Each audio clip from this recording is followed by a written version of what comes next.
अस्सलाम वालेकुम, आप देख रहे हैं फखर न्यूज़ और मैं हूं सादिया बतूल। खबरों का सिलसिला शुरू करते हुए सबसे पहले शामिल करेंगे आज की अहम खबरें। नाजरीन, bureau chief Punjab GS Ayub की खसूसी रिपोर्ट मुलाहिजा फरमाइए।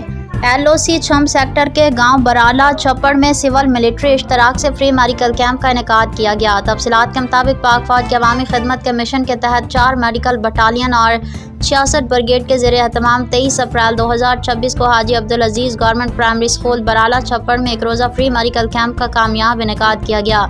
सुबह 8 बजे से दोपहर 3 बजे तक जारी रहने वाले इस कैंप में मजमूई तौर पर 831 मरीजों का मुआयना किया गया, जिनमें 283 मर्द, 372 खवातीन और 174 बच्चे शामिल थे। तिब्बी खिदमात फराहम करने के लिए पाक फौज के 3 मेडिकल ऑफिसर्स और 11 पैरामेडिक्स के साथ साथ सिविल माहिरीन बशमूल मेडिकल, सर्जिकल, गायनी स्पेशलिस्ट और नाप्टोमेट्रिस्ट ने भरपूर हिस्सा लिया।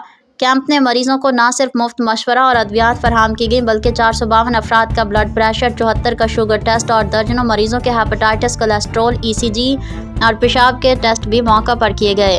आंखों के अमराज के लिए कायम खसूसी डेस्क पर 237 अफराद की स्क्रीनिंग की गई, जिनमें नज़र की कमज़ोरी के मरीज़ भी शामिल थे। इस दौरान मैदे, सांस, जल्द और जोड़ों के दर्द जैसी आम बीमारियों का इलाज किया गया और आवाम को ज़ाती सफाई, डेंगू, मलेरिया और नशे के खात्मे से मुताल्लिक आगाही लेक्चर्स भी दिए गए। कैंप में सिक्योरिटी, इस्तकबालिया, मर्द और ख़वातीन के लिए अलग इंतज़ारगाह, फार्मेसी और लेबॉर्ट्री के बेहतरीन इंतजामात किए गए थे, ताकि इलाका मकीनों को तमाम तिब्बी सहूलियात एक ही छत तले मैसर आ सकें। इस वक्त के लिए इतना ही। मज़ीद खबरों और अपडेट्स के लिए देखते रहिए फखर न्यूज़ HD।